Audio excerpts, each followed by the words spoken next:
자, 여러분 반갑습니다. 진짜로 시작해 보겠습니다.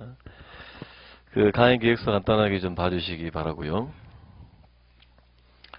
이순환은 뭘 할까 굉장히 많이 망설이다가 답안지나 많이 써보자 이런 생각이 좀 들었습니다.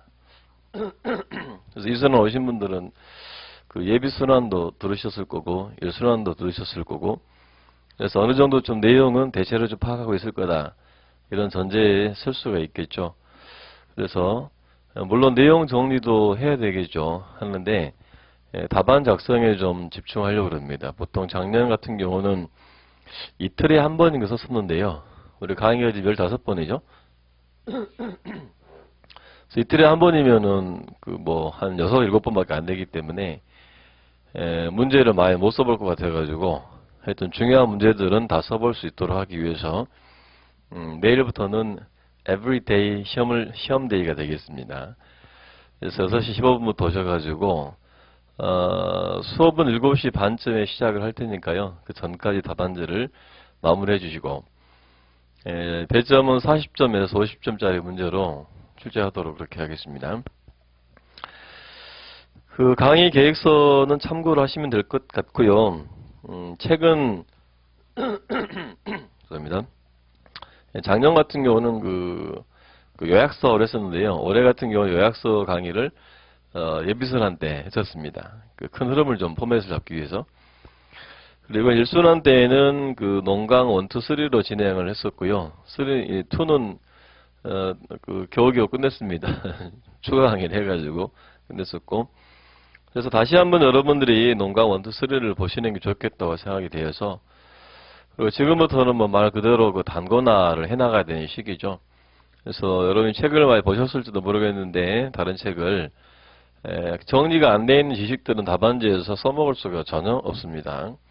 그래서 이순환 오신 분들은 농강 1, 2, 3로 같이 가시면서 내가 봤던 지식을 농강 1, 2, 3에다가 모으는 작업들 하셔가지고 지금쯤은 단권화가 이제는 정말로 끝내야 됩니다. 국제법이든 어떤 거든 간에 본격적인 여러분들이 뭡니까? 피셋, 또 헌법, 1차 대비 이전에 들어가셔야 되기 때문에 그 전에 가급적 단권화를 마무리하시기 바랍니다. 나는 다른 책 별로 본 게 없는데요. 그러시면은 농강이나 우주장창 열심히 보시면 됩니다. 농강이 100% 좋은 책은 아니지만 그래도 우리가 시험을 볼 수 있는 정도까지는 어느 정도 대비가 될 거라고 생각이 되고, 가급적 토픽이 빠지지 않도록 그렇게 준비가 되어 있는 책이니까 보시면 될 것 같습니다. 답안 작성을 하실 때는요, 일단은 시간 내에 작성을 하십시오. 그러니까 사실 문제가 어렵게 나올 수도 있고 쉽게 나올 수도 있는데, 어렵게 나오든 쉽게 나오든 우리의 관건은 시간 내에 세 문제를 다 써내는 게 가장 중요한 것이 된다고 생각할 수가 있겠습니다. 그래서 가급적 시간 내에 답안지를 쓸 수 있도록 노력을 해보시고, 그래서 한 40점짜리 문제면은 한 50분 정도에는 끝낼 수 있어야 되겠죠. 시간을 잘 계산하셔가지고 첨삭은 제가 직접 해드리도록 하겠습니다. 저도 지금 고민이 됩니다. 매일매일 시험을 보시고 하시기 때문에 답안은 부수가 많든 적든 받자마자 부담이 되기 때문에 혹시 매일매일 답안지가 혹시 안 나가더라도 조금 이해를 해주시고, 제가 너무 늦지 않은 선에서 채점을 열심히 할 테니까 그렇게 좀 양해를 해주시길 바라겠습니다. 네, 이렇게 다뤄야 될 내용이 참 많아가지고요. 저도 참 힘듭니다. 국제정치학이 이게 좀 감을 좀 키우면 쉬운 건데요. 감을 키우지 않고 하나하나 이렇게 완벽하게 준비를 해나가야 되는 그런 식의 공부면 되게 힘들어요. 약간의 감각이 있으면 좀 빠르게 답안을 좀 쓰고 지식을 흡수할 수가 있는데, 그게 아직 안 되신 분들은 조금 힘들 수가 있을 것 같아요. 자, 그러면 공부 방법론에 대한 글을 간단하게 좀 보도록 하겠습니다. 사실 별 크게 중요한 건 아니고요. 그냥 어떻게 공부할까요? 잘 모르겠으면 농강이나 열심히 보시오. 이런 건데, 조금 체계적인 이야기를 조금 드려보자면, 국립외교원 국제정치학 최근 출제 경향 이론 중심이라고 돼 있죠. 올해도 보니까 일본도 패권 안정론과 자유주의적 전무관주의 문제 어디 문제가 있을 거예요. 2016년 문제 봐보시면은 일본이 그 패권 안정론 쓰라 그랬잖아요. 킨들버거의 패권 안정론을 쓰면 되는 거고 2번은 사실 저도 잘 모르겠어요. 어려운데 굳이 이제 우리가 갖고 있는 지식을 동원해서 보자면은 모라프치게라는 학자의 그 자유주의적 전무관주의라는 이론이 있습니다. 그래서 국내 정치 세력 간의 그런 힘의 균형의 변화 이것이 국제 체제 변화에 어떻게 영향을 주는가에 대한 이론이거든요. 그래서 모라프치게의 자유주의적 전무관주의를 가지고 나름 좀 써볼 수 있겠다 이렇게 생각이 되는 부분이고요. 그러니까 2번은 사실 저도 예측을 1번, 2번 문제는 잘 예측을 못했던 그런 부분이에요. 원래 이게 사실 우리 국제 정치학의 시험 범위인가? 저는 그런 생각이 들었었는데 어쨌든 좀 황망한 생각이 들었어요. 어떻게 요 시기 전간기 요 시기를 낼 수 있을까 이런 생각이 들었었는데요. 어쨌든 자유주의적 전무관주의 이론을 가지고 나름 좀 대응을 해볼 수 있지 않을까 이런 생각이 좀 들고요. 그 다음에 2번도 보시면은 러일 전쟁인데 지금 세력균형이지 않습니까? 올해 외교사 문제가 제가 지금까지 접했던 외교사 문제 중에서는 가장 좀 멋있게 나왔다. 그러니까 팩트도 상당히 좀 디테일한 것을 요구하고 있고 그 다음에 이론적인 어프로치를 요구하고 있고 게다가 뭡니까? 임플리케이션까지 잘 묻고 있잖아요. 그래서 이 문제가요. 외교사 문제에 아주 전형적인 문제입니다. 그래서 우리가 외교사를 대비할 때는 이런 식으로 대비해야 돼요. 팩트, 또 팩트에 대한 이론적인 어프로치, 그다음에 임플리케이션. 그 당시 세계에서 임플리케이션하고 지금 시기에 준 임플리케이션 두 가지를 다 준비를 하셔야 되는 거예요. 지금 이번에 3번 문제는 그 당시죠. 그 당시 이 국제 체제에 미친 어떤 영향 이런 걸 보고 있잖아요. 근데 더 좋은 외교사 문제는 지금 상황에서의 어떤 시사점 이런 것들을 물으면은 더 좋은 문제가 될 수도 있거든요.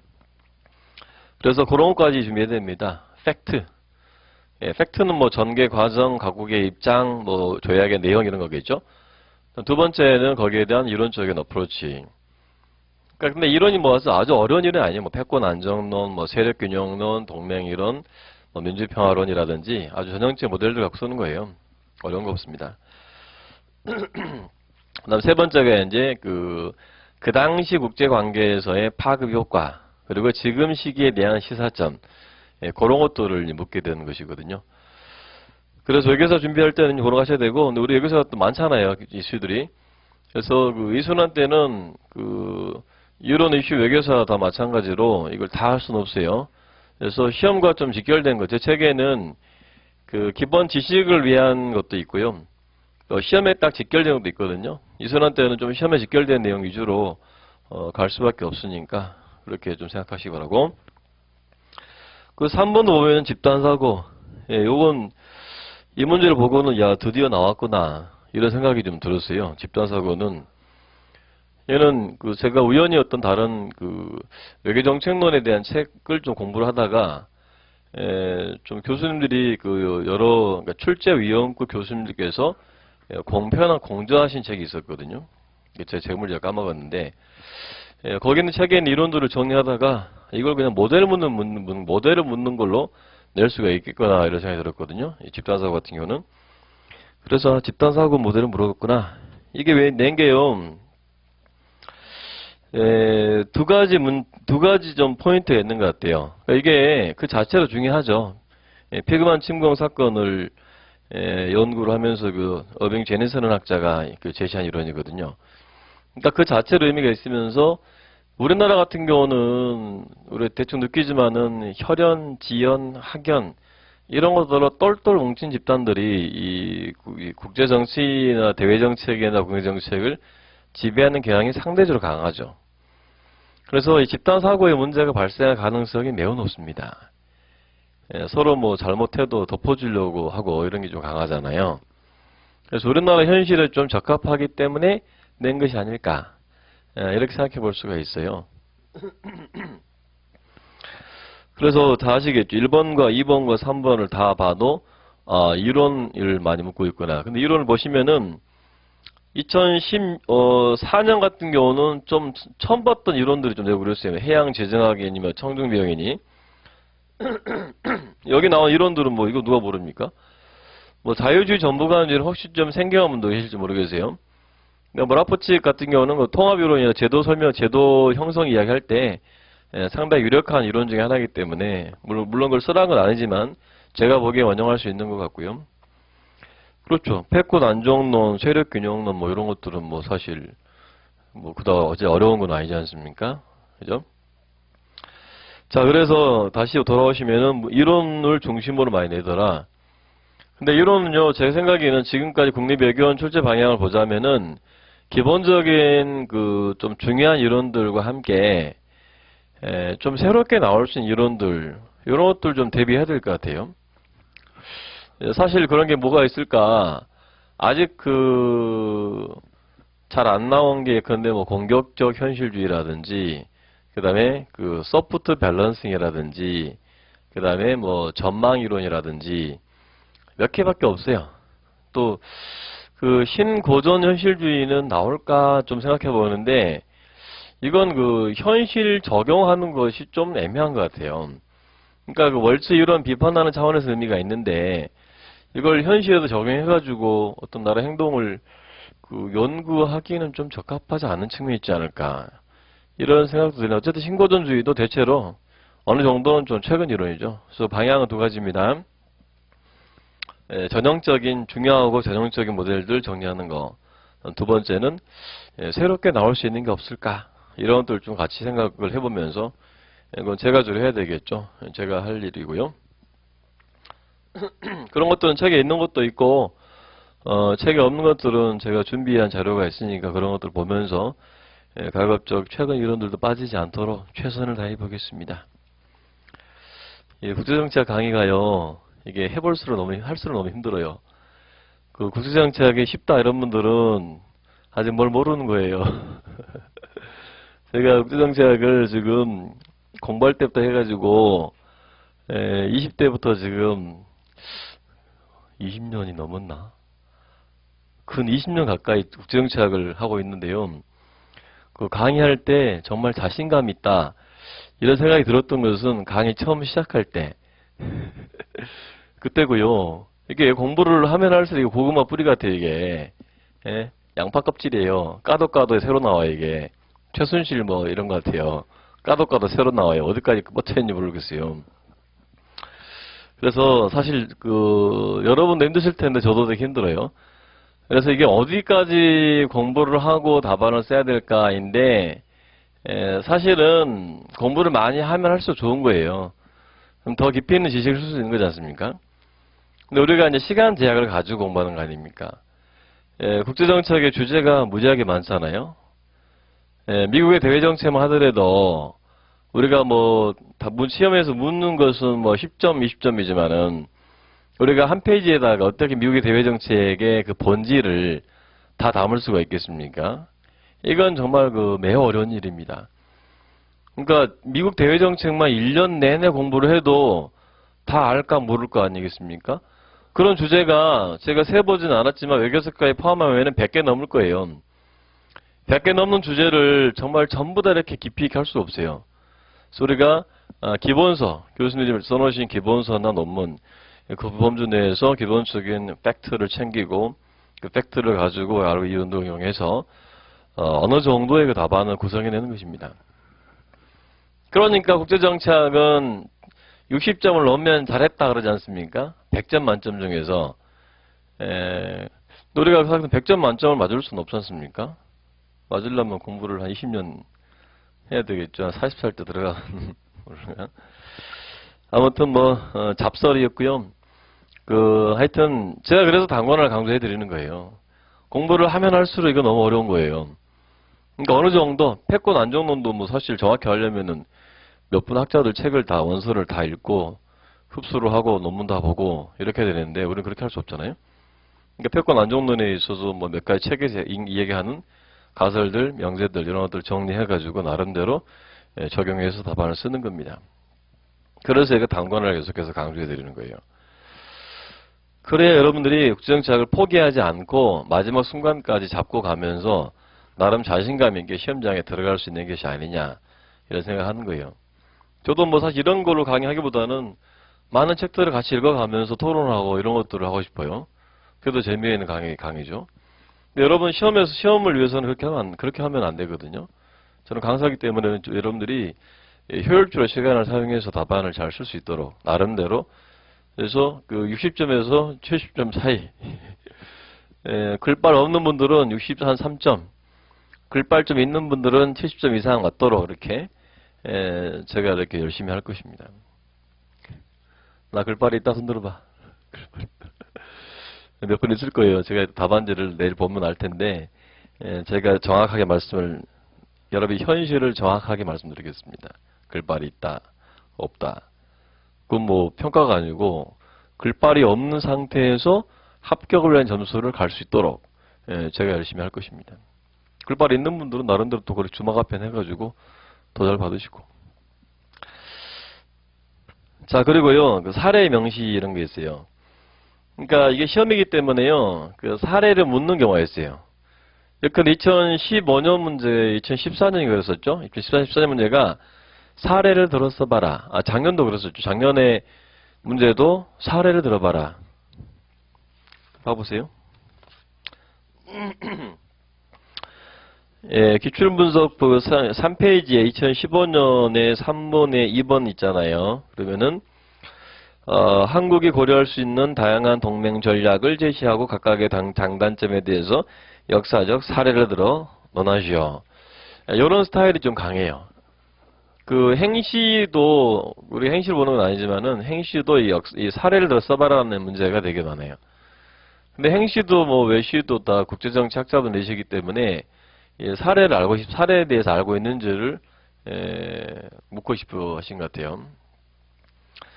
그 사례는 근데 이게 애매해요. 책에 있는 것들 일단 챙기셔야 되고, 그 다음에 두 번째는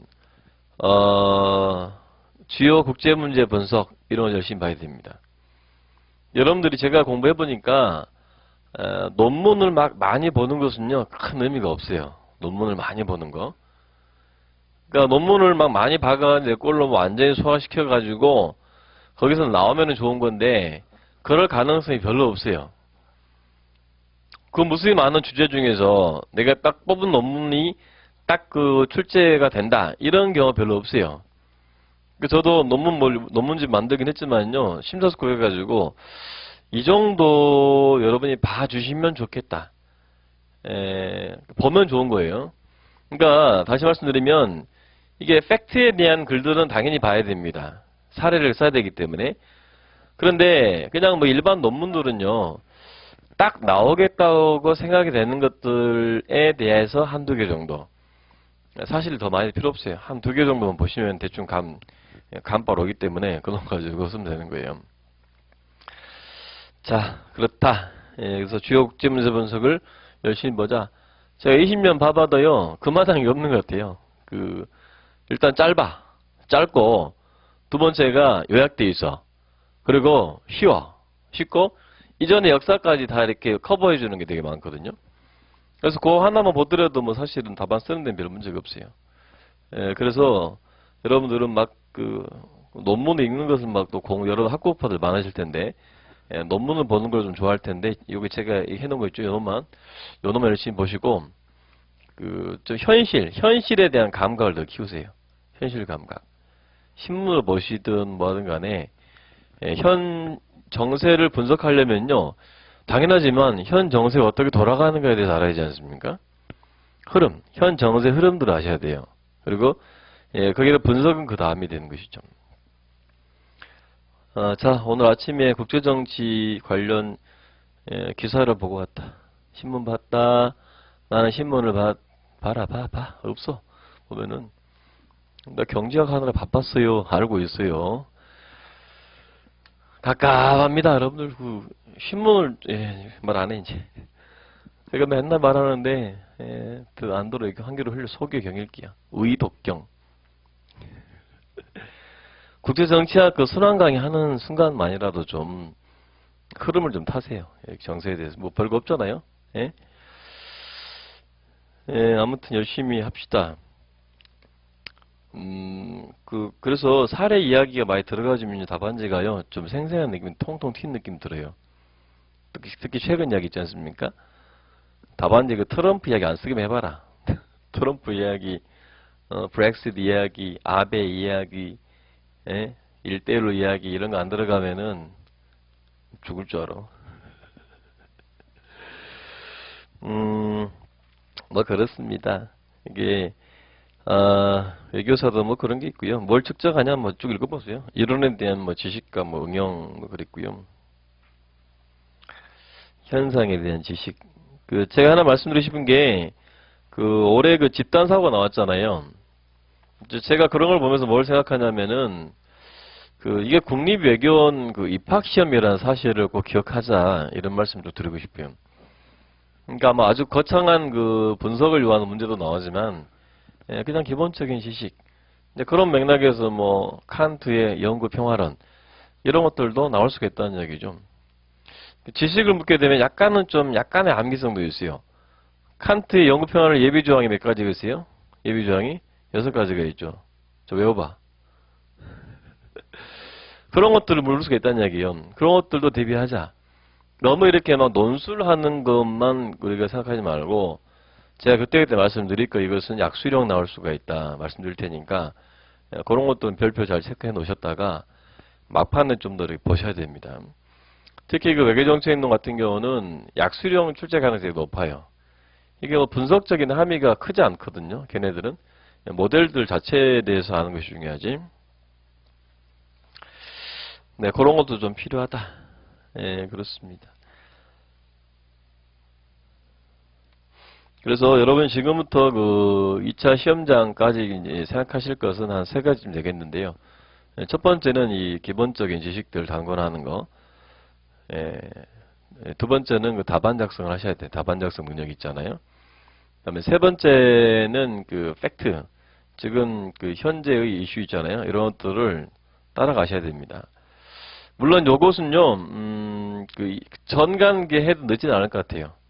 그러니까 지금 너무 바쁘시면은 다른 거 하시고, 논문을 읽는다든지 그 팩트를 뭐 더 공부하 이런 것들은 그 전간계 해도 늦지는 않을 것 같아요. 여력이 되신 분들은 그런 것도 미리 해놓으시면 좋겠죠. 그런 것 같습니다. 자, 그러면 조금 서론적 이야기 조금 더 하겠습니다. 그 답안 작성에 대해서 좀 말씀드려 볼게요.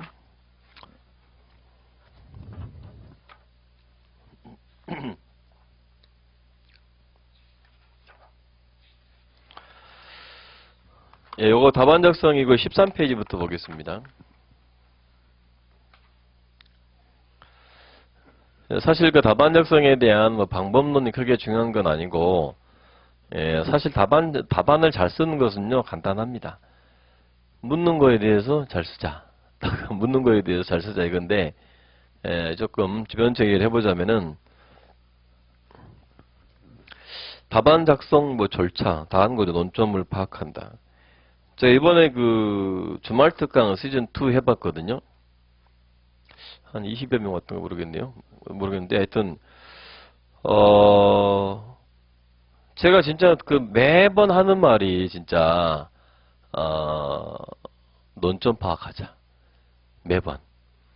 그러니까 그 말을 그 제 20년까지 아니고 이제 강사한 건 13년이니까 그때마다 외치는데 진짜 막 너무 힘들어요. 그러니까 그게 두 가지예요. 첫째, 공부가 안 됐다. 공부가 안 되면요 논점 못 쳤습니다. 두 번째는 공부가 됐는데 논점 못 쳐는 사람들은 훈련이 안 된 것이 훈련이. 논점을 찾는 훈련이 안 된 것이죠. 뭔가 이렇게 주어진 논점을 찾는 것이 아니고 내가 가진 객관적인 주관적인 지식을 가미해서 찾아보게 되면 논점이 잘 찾아지지가 않거든요.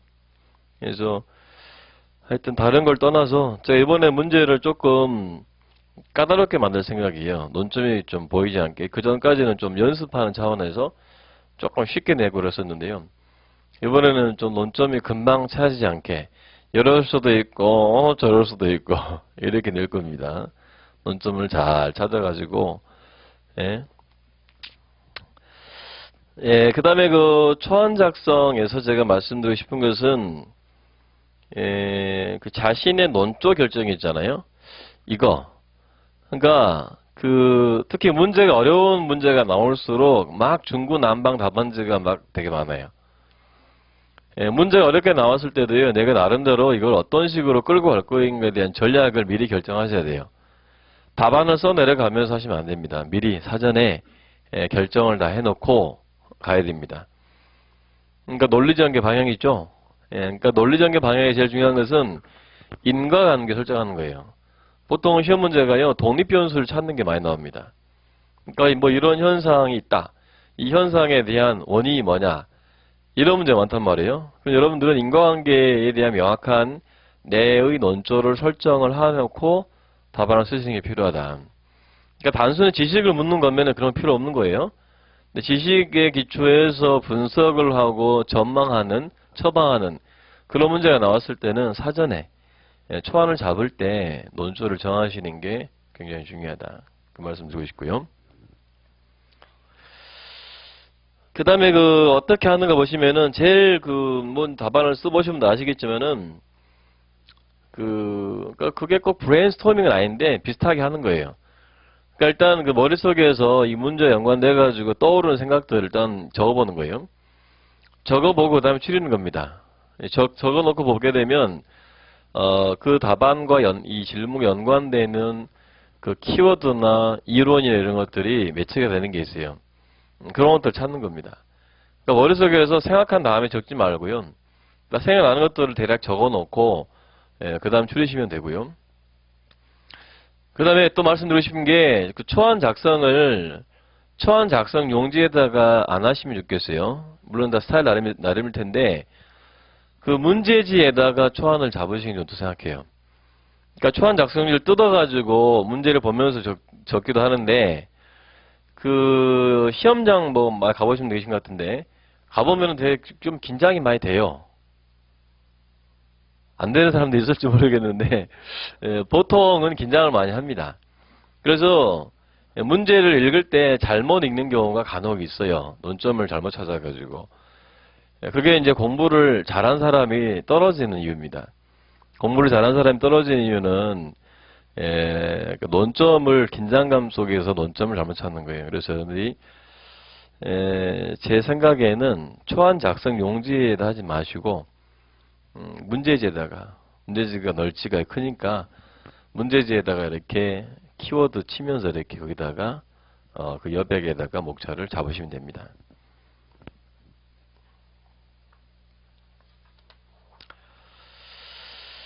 그 다음에 그 본문 작성에서요, 그 한 가지만 말씀드리면, 중목차를 잘 써야 됩니다. 중목차. 중목차 보통 그 대목차, 중목차 있잖아요. 그럼 대목차는 질문을 요약하는 겁니다. 질문을 요약할 때는 성의 없이 안 쓰면 돼요. 그냥 대목차 이 해놓고 그 아무 말 안 쓰고 설문 1. 그건 너무 성의가 없잖아요.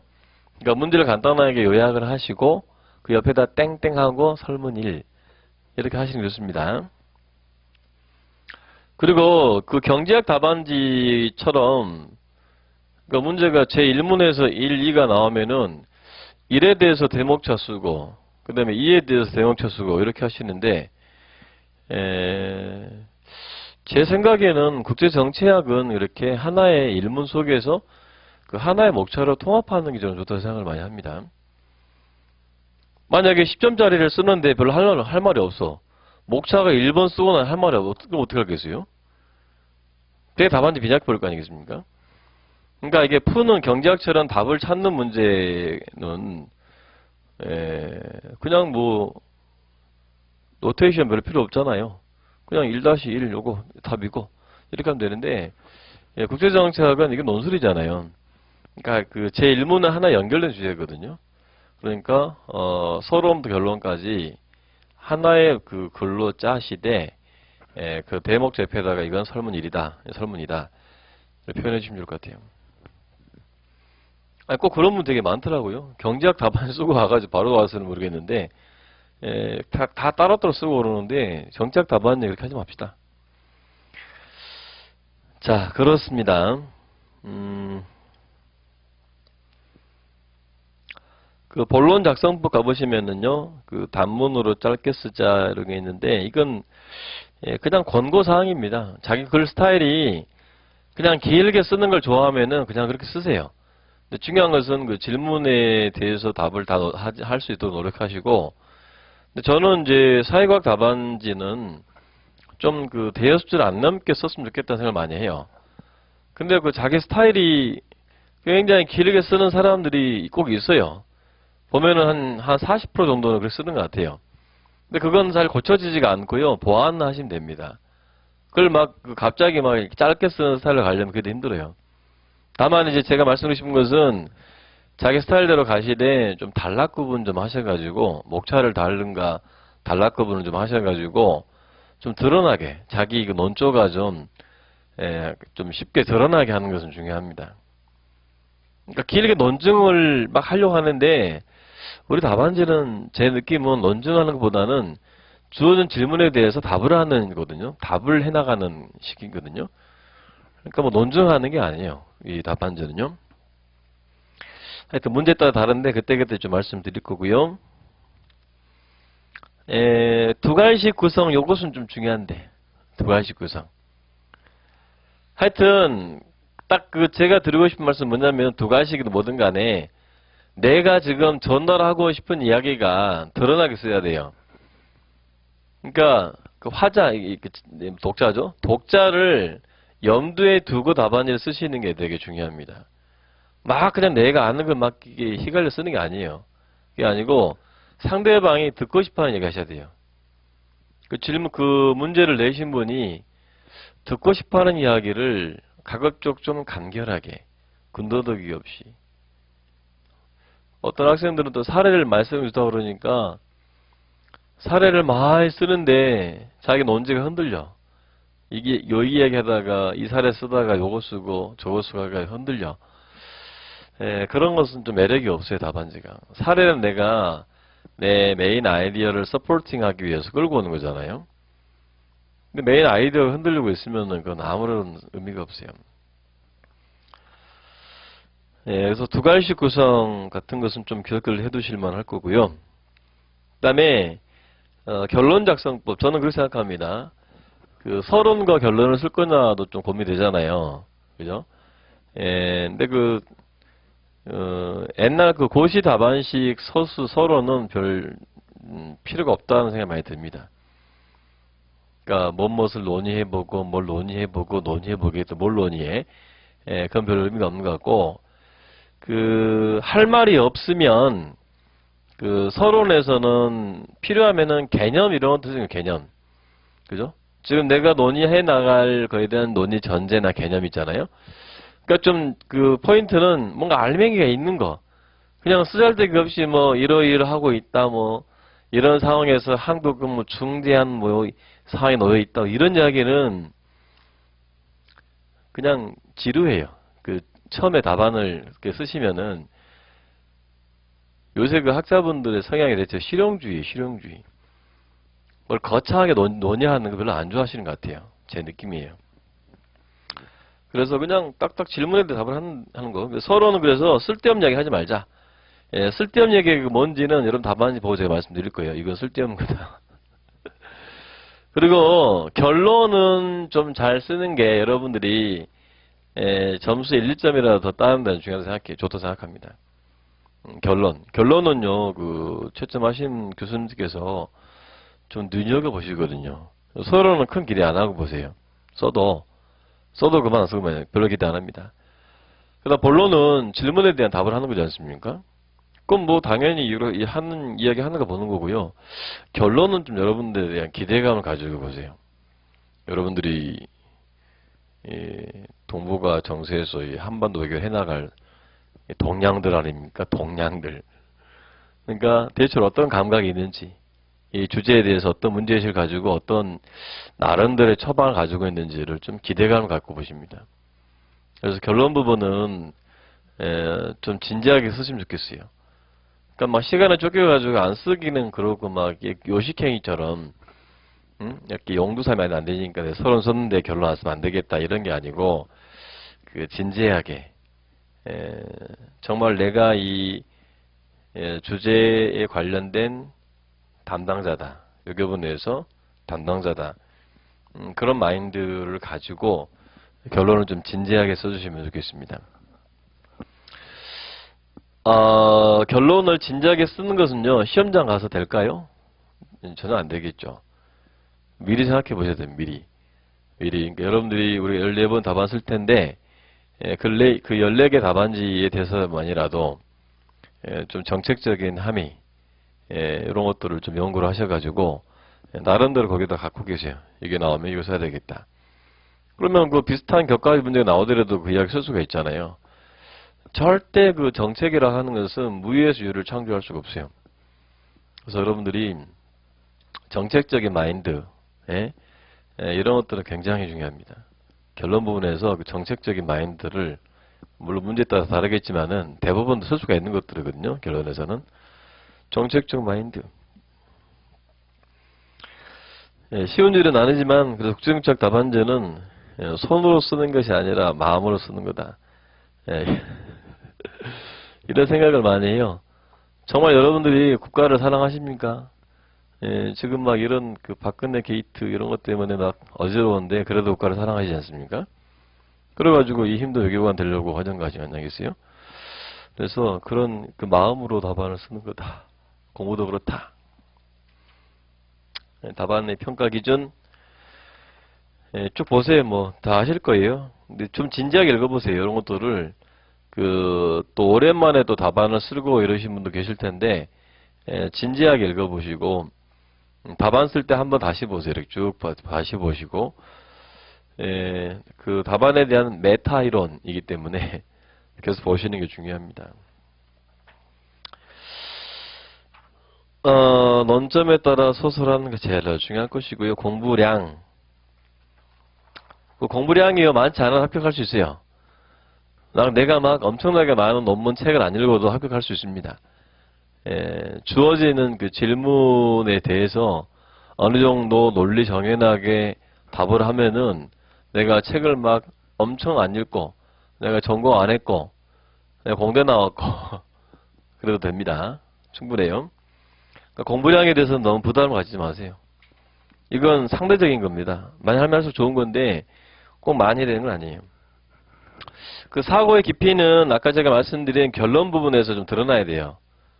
그러니까 미리 생각해 봐야 됩니다. 아무리 내가 공부를 잘했어도 내가 그 문제에 대해서 직접 생각해 보지 않았으면 잘 못 씁니다. 정책적인 거. 그래서 여러분들이 이 3주간만이라도 계속 문제를 보고 이슈를 보면서 생각을 많이 하세요. 생각을. 주장에 전부 이거 있으면 좋은데 이거 필요 없는 것도 있어요. 지식을 쓰는 일은 필요 없고요. 분석의 뭐 적실성. 이 분석이 적실성이 있으려면요. 여러분들이 지금 정세의 흐름을 정확히 아셔야 돼요. 대략적이라도 중국이 지금 뭘 추구하고 있다는 것에 대한 나름대로의 생각이 필요합니다. 중국이 지역 패권을 추구하냐, 세계 패권을 추구하냐, 세력 균형을 추구하냐, 뭐냐 도대체? 에 대한 나름대로 그런 견해가 좀 있어야 된다는 얘기예요. 다 우리 연습을 해볼 겁니다. 이런 것들에 대해서도.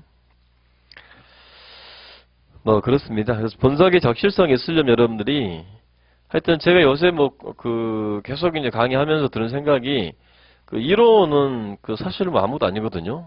그 이론 명제들은요 아무것도 아니에요. 뭐 세력균형 뭐예요? 세력균형이면 전쟁 안 나고 깨지면 전쟁한다. 예? 패권 안정은 뭐예요? 면역자가 크면은 안정이고 줄어들면은 전쟁이다. 그 이상 뭐가 있습니까? 공격 현실이 뭐가 있어요? 체제가 안 아끼고 혹자 만만투다. 그래서 생존을 위해서 패권 추구한다. 명제들은 아무것도 아니에요. 근데 그 흐름을 그 분석을 하라 그러면은 되게 힘든 게 뭐냐면은 이게 그 현상들이 이렇게 여러 가지가 이제 복합적이란 말이에요. 그걸 논리 정의 흐름을 잡아야 되기 때문에 이게 되게 힘든 것 같아요. 저도 같이 연습을 할 건데요. 정세에 대한 지식이 있어야 돼요, 여러분들이. 이게 이론 지식은요, 아주 뭐, 처음 본 이론이 나온 게 아니면은, 이론적인 지식은 그닥 어려운 게 아니에요. 정세에 대한 지식을 제가 강조합니다. 뭐, 그렇습니다. 네, 프랙티스. 제가 일순환 전에 그 강의 특강할 때 써놨던 것 같아요. 한번 쭉 읽어보시기 바랍니다. 제가 내가 직접 답안을 이 문제를 보고 제가 답안을 쓴다고 했을 때 이런 식으로 흘러가겠다고 써놓은 건데,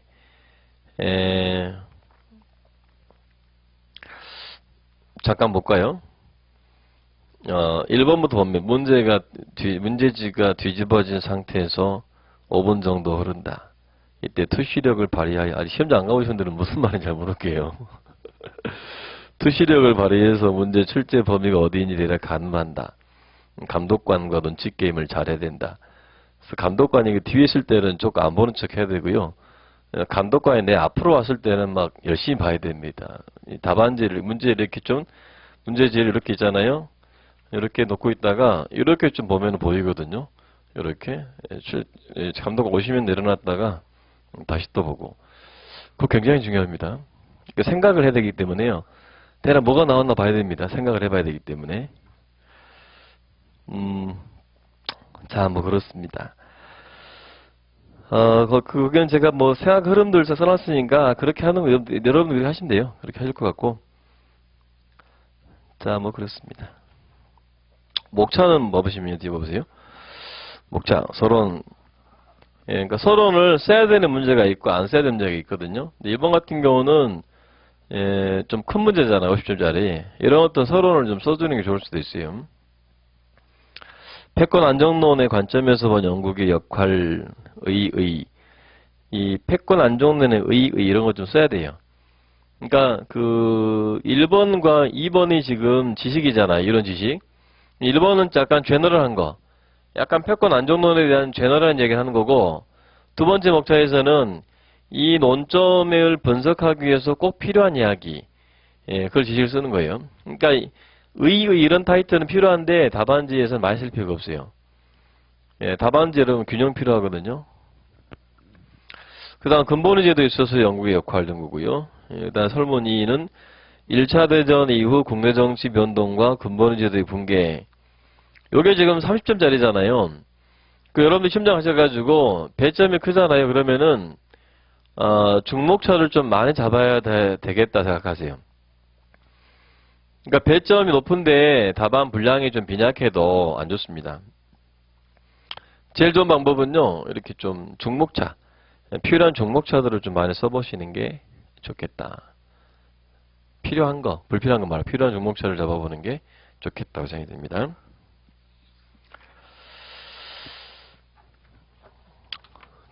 잠깐 쉬었다가요. 책 바로 들어가도록 그렇게 하겠습니다.